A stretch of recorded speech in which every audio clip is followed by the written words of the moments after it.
اعوذ باللہ من الشیطان الرجیم بسم اللہ الرحمن الرحیم سورۃ الفیل اما پارہ علم تارا پڑھیے میرے ساتھ علم تارا Alam tara, have you not seen have you not seen کیف فعل kayfa sa'ala, how dealt how dealt ربک your lord Rabbuka your Lord باصحاب الفیل bi ashabil fil with the companions of the elephant.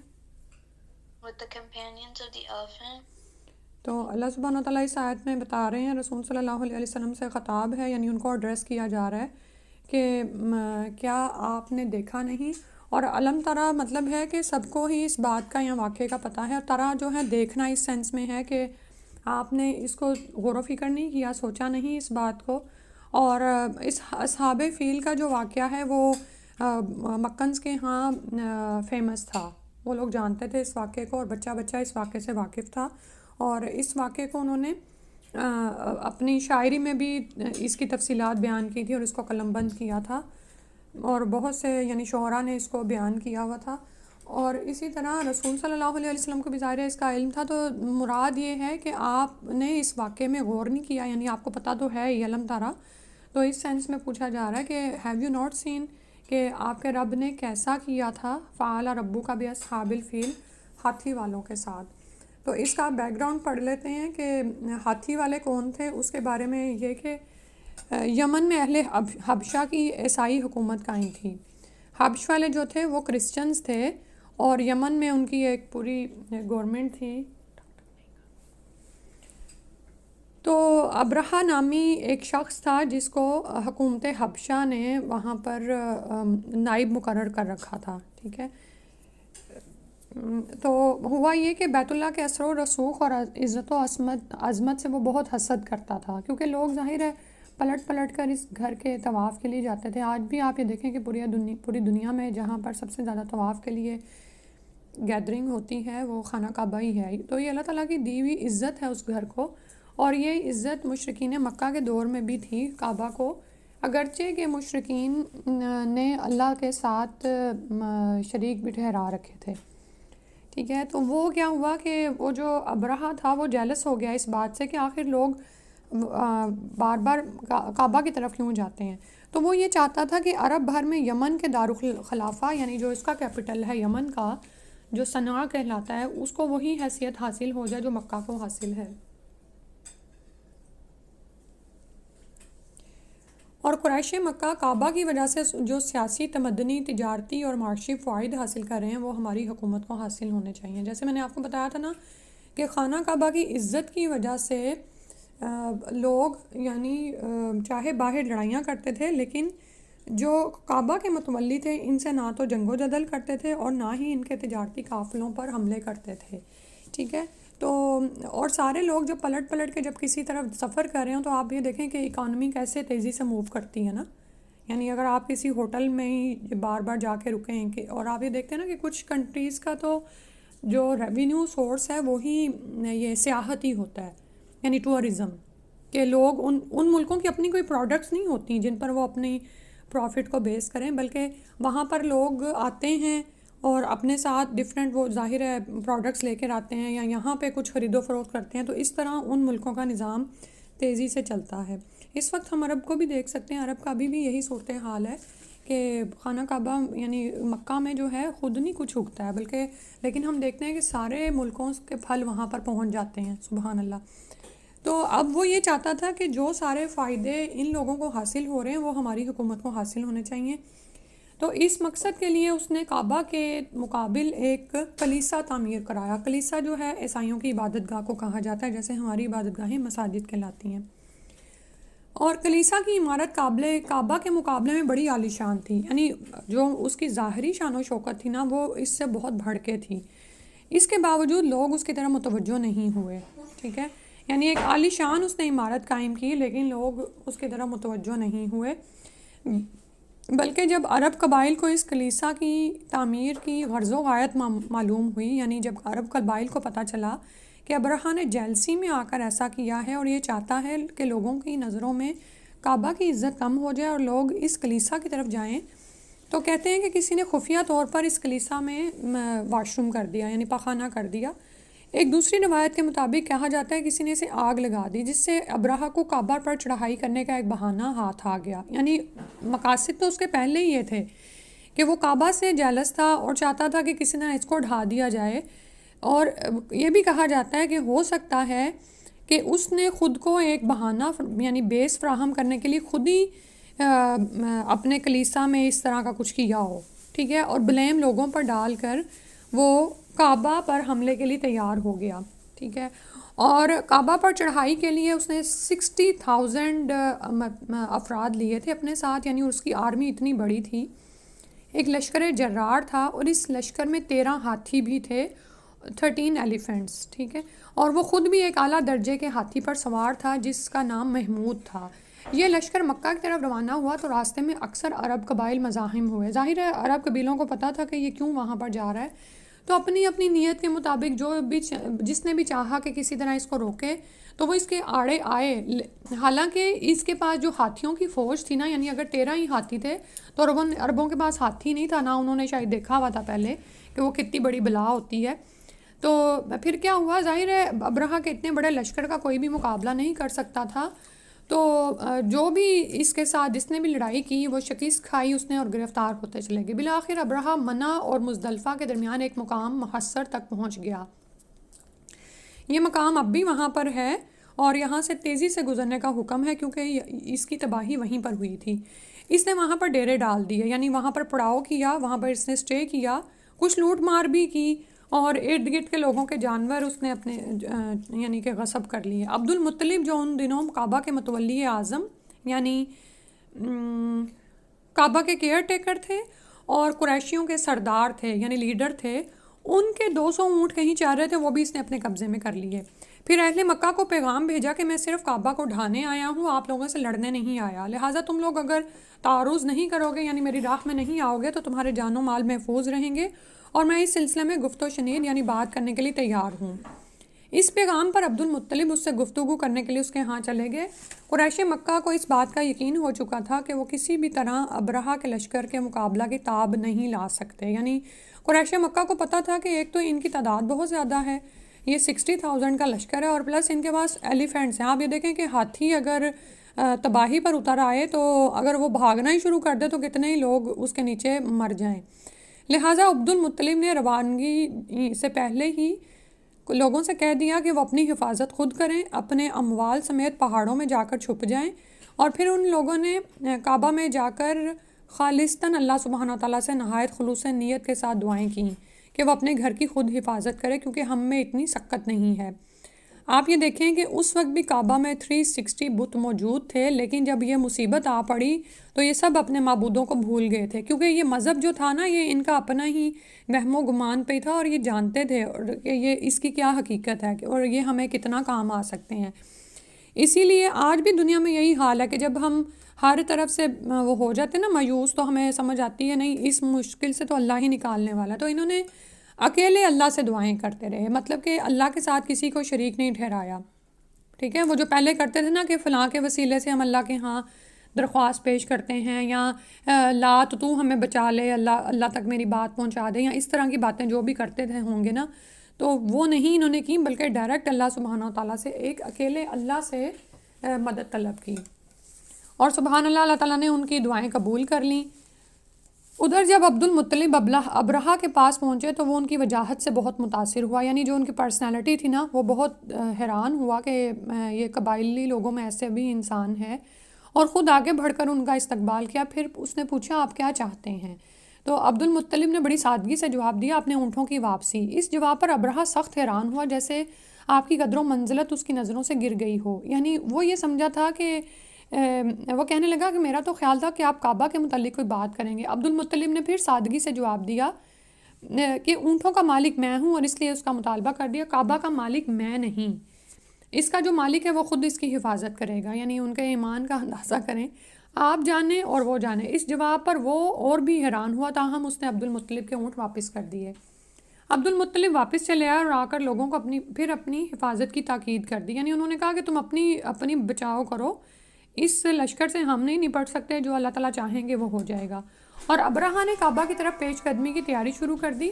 سب سے پہلا کام تو یہ ہوا کہ اس کے اپنے ہاتھی محمود نے کعبہ کی طرف پیش قدمی کرنے سے انکار کر دیا.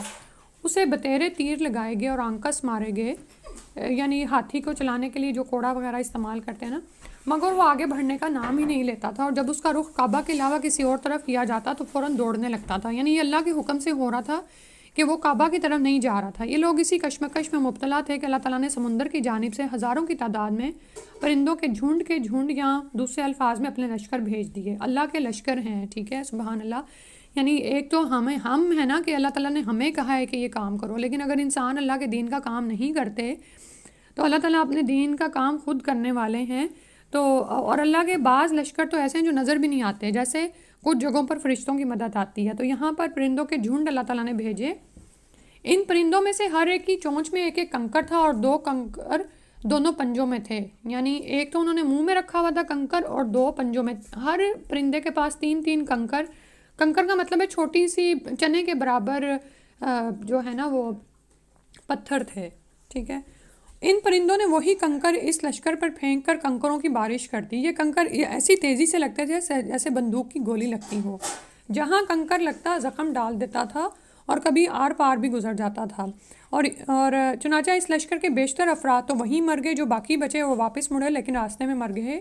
ابرہا خود بھی راستے میں ہی مرا تھا، اور ابرہا کا حال یہ تھا کہ لگتا تھا کہ جیسے کسی کیمیائی ایلیمنٹ نے نا اس کے جسم کو چھوٹا کرنا شروع کر دیا ہے. اور کہا جاتا ہے کہ وہ فوراً نہیں مرا تھا، بلکہ واپس جاتے جاتے اس کی حالت ایسی ہو گئی تھی جیسے یہ چکن نہیں ہوتا، وہ جب بچہ نکلتا ہے اور اس کے بال اڑے ہوئے ہوتے ہیں، نعوذ باللہ اس طرح کی صورتحال تھی. تو اس سے پتہ چلتا ہے کہ وہ جو کنکر ان پر پھینکے گئے تھے اس میں یقیناً کوئی کیمیائی بارود، یعنی جو جیسے بندوق کی گولیوں میں ہوتا ہے، وہ تھا.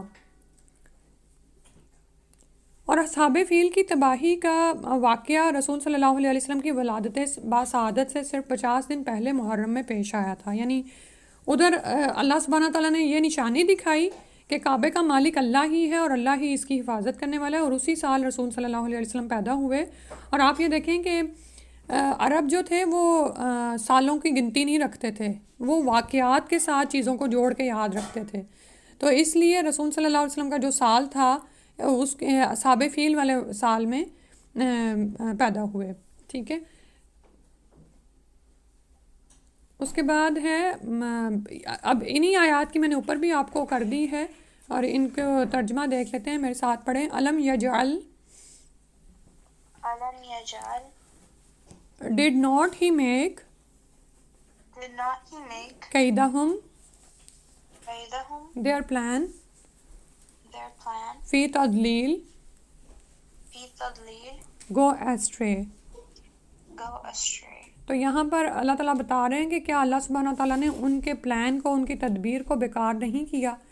یعنی تدبیر کا مطلب یہ ہے کہ جو اس نے سازش کی تھی کہ حملہ اس نے کیوں کیا تھا، وہ جیلس تھا اور وہ چاہتا تھا کہ لوگوں کی توجہ کعبہ سے ہٹ کے کلیسا کی طرف چلی جائے، ٹھیک ہے. یہ اس کا مکر تھا، اس کی چال تھی. اور حالانکہ اللہ تعالیٰ قید کا جو لفظ ہے نا وہ خفیہ تدبیر کے لیے آتا ہے، یعنی ایسی بات جو چھپی ہوئی ہو.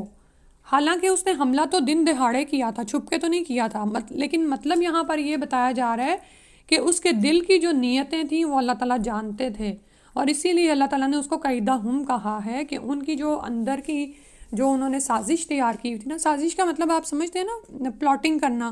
اور پلاٹنگ جو ہوتی ہے وہ انسان اپنے دلوں میں محفوظ رکھتا ہے، دوسروں کو نہیں بتا رہا ہوتا کہ میں تمہارے خلاف یہ کر رہا ہوں، ٹھیک ہے.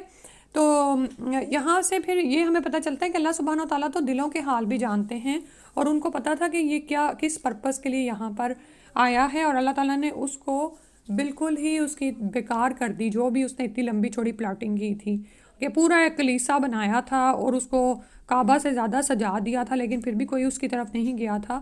اور جب یہ حملہ کرنے کے لیے آیا ہے تو اللہ تعالیٰ نے تب بھی اس کو فارغ کر دیا. وَأَرْسَلَ عَلَيْهِمْ and he sent against them طَيْرًا birds أَبَابِيلَ in flocks. تو یہاں سے پتہ چل رہا ہے کہ اللہ تعالیٰ نے جو پرندے ان پر بھیجے تھے وہ کم نہیں تھے بلکہ غول کے غول فلاکس میں تھے، بہت زیادہ تھے. ترمیہم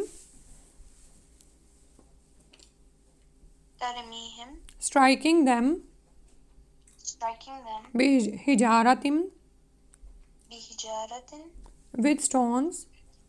with stones. حجر کہتے ہیں پتھر کو، ٹھیک ہے، تو اس کی جمع ہے حجارہ. من سجیل من سجيل of baked clay. or baked clay. Baked clay کا مطلب یہ ہے کہ مٹی پر جب پانی پڑتا ہے نا تو وہ اس کو پکا دیتی ہے، ٹھیک ہے، اور وہ ہارڈ ہو جاتی ہیں اور وہ کنکری جیسی ہو جاتی ہیں، جس میں سے بعض اوقات اگر ہوتی تو وہ مٹی ہے لیکن جب آپ اس کو پھینکو تو اس میں سے سم ٹائمز آواز بھی آتی ہے ٹن کی، ٹھیک ہے، تو اس کو بیکڈ کلے یعنی سجیل کہا جاتا ہے. اور ترمیہم کا مطلب یہ ہے کہ کسی چیز کو نشانہ بنا کر اور دور سے پتھر وغیرہ پھینکنا، ٹھیک ہے. تو اللہ تعالیٰ نے یہ نہیں فرمایا کہ پرندے ان پر کنکر گراتے تھے، بلکہ فرمایا ترمیہم بحجارتم، یعنی کہ نشانہ بنا کر پھینک رہے تھے. وہ باقاعدہ اس مقصد کے لیے بھیجے گئے تھے، یہ کوئی چانس نہیں تھا کہ ان کے منہوں میں کوئی چنے وغیرہ تھے اور انہوں نے نیچے گرا دیے، بلکہ باقاعدہ آپ یہ دیکھیں کہ ایک چیز ہوتی ہے ہم گراتے ہیں اور ایک ہوتی ہے کہ ہم نشانہ لے کے پھینکتے ہیں، اس میں فرق ہوتا ہے، ٹھیک ہے. تو پوری پلاننگ کے ساتھ، کیونکہ یہ ایک فوج تھی اللہ کی، ایک لشکر تھا جو کہ دشمن کا مقابلہ کرنے آیا تھا. یہ ایک جنگ کا سین ہے جیسے نا، لیکن انسان نہیں ہے جنگ میں، انسانوں کے سامنے انسان نہیں ہے، سبحان اللہ. تو یہ اللہ تعالیٰ کی قدرت اور اس کی عظمت ہے کہ اس نے کس طرح سے اپنے گھر کی حفاظت کی، اور یہ پرندے یا اللہ کے لشکر باقاعدہ ان پر حملہ آور ہو رہے تھے. فَجَعَلَهُمْ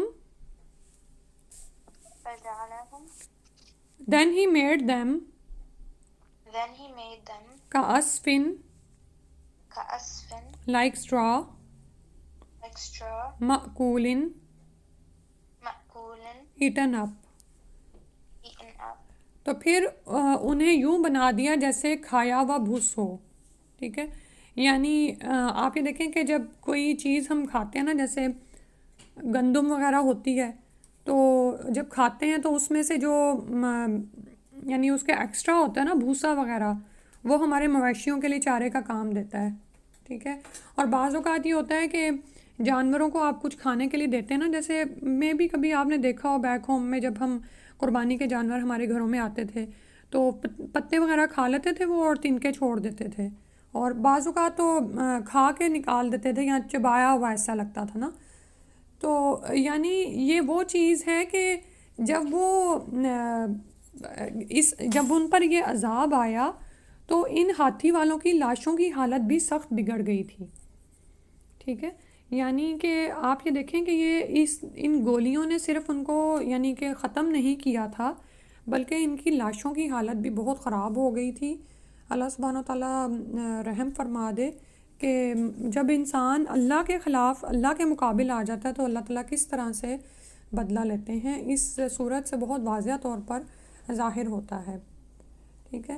اور اب یہاں سے جو ہمارے لیے سیکھنے کی بات وہ یہ ہے کہ بعض اوقات جب ہم دین کی راہ پر ہوتے ہیں نا تو کوئی ہمارے خلاف بھی ایسی قید چلتا ہے، ایسی پلاٹنگ کرتا ہے، ٹھیک ہے. جیسے اب تو بہت زیادہ ہو رہی ہے اور میں بھی آپ لوگوں کو زیادہ فیس کرنی پڑتی ہو یوتھ کو، کہ بعض اوقات کوئی کسی کو پتہ چلتا ہے نا کہ آپ مسلم ہیں آپ کے حجاب کی وجہ سے، تو ایسے ہی تنگ کرنے کے لیے لوگ آپ سے بحث کرنا شروع کر دیتے ہیں، ہے نا. اور بعض اوقات مذاق اڑاتے ہیں، اچھا تمہارے دین میں یہ سزا کیوں ہے، ایسے کیوں ہے، اور تمہارے دین میں دوپٹے کا حکم کیوں ہے، اور یہ حجاب تو بڑا ہی سخت چیز ہے، یہ تمہیں ایسے کیوں، اور تم لوگوں کو سارا دن روزہ رکھنا ہوتا ہے اور پانی نہیں آپ لوگ پی سکتے، اینڈ سو آن، ٹھیک ہے. تو یہاں پر اس صورت سے ہمیں کیا پتہ چلتا ہے کہ کافر جتنی بھی سرکشی کریں، جتنی بھی چالیں چلیں، تو ان کی چالیں ان پر ہی پلٹنے والی ہیں. جب اب ہم اپنے دین پر سٹرونگ ہو جائیں تو اللہ سبحانہ تعالیٰ کی مدد ضرور آتی ہے، لیکن اللہ تعالیٰ آزماتے ہیں. اور ہم یہاں پر دیکھتے ہیں کہ قریش مکہ کو آزمایا گیا ہے، اور عبد المطلب کا کردار ہمیں نظر آتا ہے کہ ان کا یقین تھا کہ اللہ تعالیٰ اپنے گھر کی خود ہی حفاظت کر لے گا، ٹھیک ہے. تو جتنا کام ہم کر سکتے ہیں وہ ہم کرتے رہیں، لیکن جو ہم سے نہیں ہوتا تو وہاں پر بجائے پریشان ہونے کے بس معاملے کو اللہ کے سپورٹ کریں، ٹھیک ہے، کہ اللہ تعالیٰ خود ہی اپنے دین کی حفاظت کرنے والے. ہم سے یہ نہیں پوچھا جائے گا قیامت والے دن کہ تم نے ساری دنیا میں ہر ایک کو مسلمان کیوں نہیں کر دیا. ہم سے یہ پوچھا جانا ہے کہ ہاں آپ نے دین کی بات بتانے میں ایفرٹ کتنی کی تھی. ٹھیک ہے.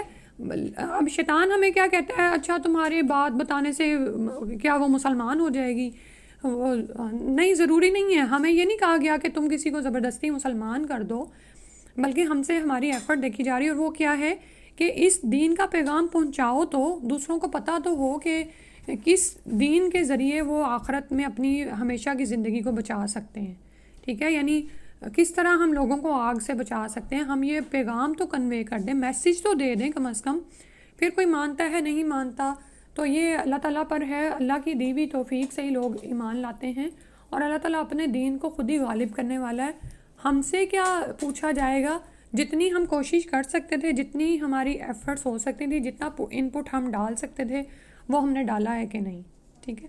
اللہ تعالیٰ ہمیں توفیق دے کہ ہم اپنی صلاحیت اور اپنا جو اللہ تعالیٰ نے ہمیں وقت دیا ہوا ہے اور حکمت کے ساتھ ہم اس کام کو کرتے رہیں. حکمت کا مطلب یہ ہوتا ہے کہ جس وقت میں جس کام کی ضرورت ہوتی ہے اس کو ہم کر لیں. ٹھیک ہے. انشاءاللہ دعا پڑھ لیتے ہیں. سبحانک اللہم و بحمدک اشہد ان لا الہ الا انت استغفرک و اتوب الیک. السلام علیکم و رحمۃ اللہ.